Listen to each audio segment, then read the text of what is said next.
I'm the answer to your every cry. Solution for the weary heart. I bring to you good news. Mayibonge Nkosi. Amen. Ngiyanibingelela ke nalamhla ngiyanimukela futhi esihlokweni sethu serhapsody yamaqiniso. Irhapsody yamaqiniso ke siyadi ukuthi incwadi yakukholwa yawo onke amalanga. Incwadi ke le siyibhalelwa ngumfundisi lomkhulu umfundisi Chris Boyakhilome DSC DD. Sesiya ke ekupheleni kwenyanga namhlanje ngolwesihlanu dingemashumi lamabili nesikhombisa. Isihloko lesi sitholako sithi sikhiya uhamba ngelithando. Ligama leNkosi malibonge. Namhla incwadi yokuvula incwadi yaJakobe sahloko sekucala ivesi lemashumi lamabili nakubili. Umfundisi uthi umbhalo uthi kodwa banini bendi belivi ningabi balaleli kuphela nje nitikhohlisa ngekwenu. Mayibongwe Inkosi. Uyaqala ke umfundisi lamhla usibhalela ufundisa uthi ngalinye ilanga lomunye umuntu wangibhalela incwadi yafuna kwathi ukuthi angakunqoba njani utigabadisa ngelisito lwaNkulunkulu. Abebonakala ngumuntu lotatisako futhi bekafuna kuucitha lowo mkhuba empilweni yakhe nasesimilweni sakhe. Ngase ngiyacabanga leso sifiso sihle kakhulu. Sifiso sekuguquka bekusinyathelo sakhe sekuqala lesiya kunqobeni. Kodwa naku lokufanele ukwende nangabe ufuna inguquko kunoma ngabe kuyiphi indzawo yempilo yakho. Yenda livi. Mayibonge Inkosi. Umfundisi uthini ke? Yenda livi. Bani ngumendi welivi njengoba sifunzile embhalweni wethu wokuvula. Lilalele livi laNkulunkulu futhi uphile ngekuvumelana nalo. Ngakho nawubhekana nekutigabadisa usuke ulandzela livi. Nawufunza kubaseFesu sahloko sesihlanu ivesi lekucala nelivesi lesibili lithi ke banini ngakho ke balandzeli baNkulunkulu njengebantwana labatsandzekako nihambele uthandweni. Lokungakusita uncobe kutigabadisa kuhamba ngelithando. Mayibongwe Inkosi. Umfundisi uyaqhubeka uthi bese iBhayibheli lithi nawufunza kubaseGalatiya sahloko sesihlanu funze uqale evesini lemashumi lamabili nakubili nelivesi lemashumi lamabili nakuthathu.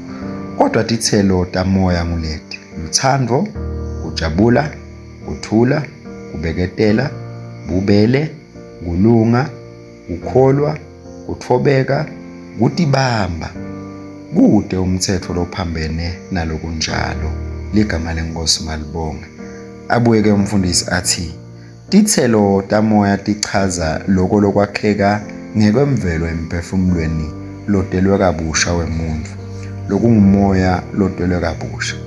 Letimpawu tekwakhiwa tiyingcenye yemvelo yakho lengekhathi futhi luthando ngulenye yato.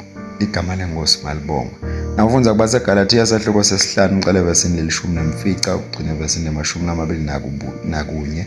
Ibala imisebenzi yenyama futhi kuthi gabadisa uvela enyameni.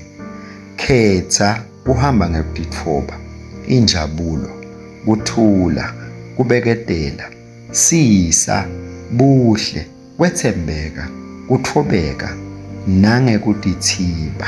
Mayibongwe Inkosi. Uthi ke umfundisi letimpawu setivele tikhona ngekhathi emoyeni wakho. Tihlakulele futhi utithuthukise ngekuthi uhambe ngelithando. Kancane kancane memetela ngitawuhamba ngelithando. Ungasho nawe emva kwami uthi ngitawuhamba ngeluthando. Mayibongwe Inkosi. Yenda leso sinqumo futhi utawubona inkathulo yaNkulunkulu empilweni yakho ngendlela lemangalisako. Ngobe luthando luyimvelo yaNkulunkulu futhi luyindlela yokunqoba. Ligama leNkosi malibongwe. Ngiyacela nalamhla sisho umthandazo ondawusho emva kwami babe lothandzekako. Ngiyakubonga ngelivi lakho. Lelihlanda futhi livuselele inhlitiyo yami. Luthando lwakho lubonakaliswa ngalokuphelele kimi. Ngihamba ngekutitfoba bumnene nangeluthando kulabanye bantu. Kuthi capha kude indzawo emphefumulweni wami ngoba buhle baKristu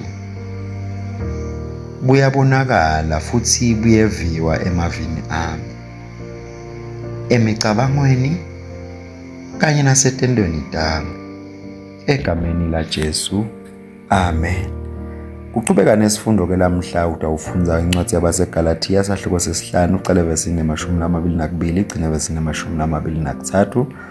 Ufunda incwadi yabaseFesu sahluko sesi-4 ivesi lesi-2 bese kuba incwadi yabaseKorinte bekuqala sahluko se-13 ufunda ivesi lesi-4 nelivesi lesi-5 utawufunda ngelihumusho lwe-Message Bible.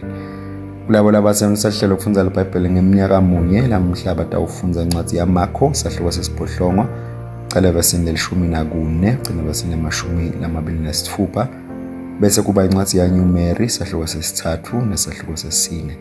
Kanti-ke nangabe wena usebenzisa ihlelo lokufunda iBhayibheli ngeminyaka lemibili lamhla utawufunda imisebenzi yabapostoli sahluko se-21 uqale versini le-40 bese uwelela ke esahlukweni se-22 uqale versini eqala khona uyogcina versini le-10 bese ke kuba incwadi yetihlabelelo sahluko se-44 nesahluko se-45. Ligama lenkosi malibongo. Ngiyathemba nalamhla umbhalo weRhapsody yamaqiniso usibusisile, wasifundzisa, wasikhuthata, sesitawulungisa silandzele lokho lokushiwo livi laNkulunkulu. Mina ngifisela ukuthi nibe nalanga lelihle, inkosi inibusise. Amen. Themba ukuthi ubusiseke kakhulu usafundza nathi incwadi yeRhapsody yamaqiniso. Kungakho sikunika leli thuba ukuthi nangabe ufise kwenta Jesu Kristu ukuthi abe inkosi yempilo yakho, ungashona ngomthandazo wemva kwami, ukholwe ngenhliziyo yakho yonke uthi Nkosi Nkulunkulu, ngiyakholelwa ngayo yonke inhliziyo yami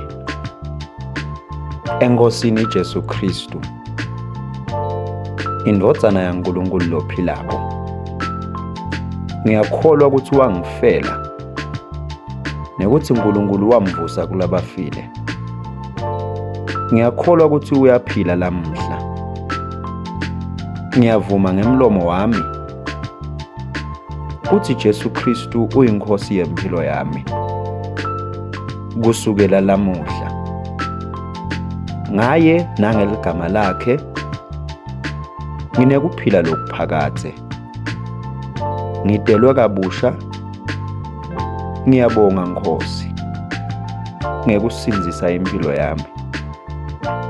Nyalo sengumfana kaNkulunkulu. Haleluya. Nangabe usho lo mthandazo ngicela ukuhalalisela phindze ngikwemukele emndenini webaKristu. Inkosi ikubusise. Amen.